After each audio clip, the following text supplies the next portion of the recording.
तालीमात के मुताबिक है और हम उसकी पुरजोर तायद करते हैं। अरशद मदनी के बयान पर मोहसिन रजा का क्या कुछ कहना है, आइए सुनते हैं।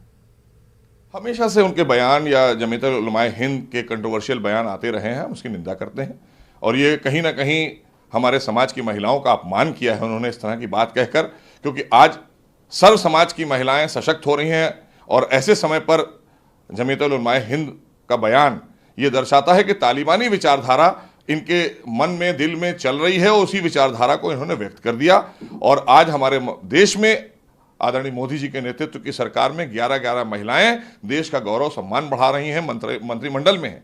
और वहीं उत्तर प्रदेश में नारी गरिमा नारी सम्मान को लेकर आदरणीय योगी जी लगातार सशक्तिकरण को लेकर काम कर रहे हैं, हमारी सरकार काम कर रही है महिलाओं को शिक्षा की तरफ, महिलाओं को भागीदारी देने की तरफ। आज महिलाएं हमारी सम्मान के साथ में सेना का गौरव बढ़ा रही हैं। आज हमारी महिलाएं देश की पायलट बनकर हवाई जहाज उड़ा रही हैं, सेना के जहाज उड़ा रही हैं। तो हमारी समझ में नहीं आता कि ये बयान देने की इस वक्त ज़रूरत क्या थी, या तो ये कह लें कि ये वही लोग हैं जो ट्रिपल तलाक की बेड़ियों में बांध कर रखना चाहते हैं मुस्लिम समाज की महिलाओं को, और आदरणीय मोदी जी एक हाथ में कुरान एक हाथ में लैपटॉप देकर उनको सम्मान और सशक्त करना चाहते हैं। इसलिए ये अपना आप में दर्शाता है कि ये विचारधारा जो है ये तालिबानी विचारधारा है और हम इसको यहाँ पर चलने नहीं देंगे।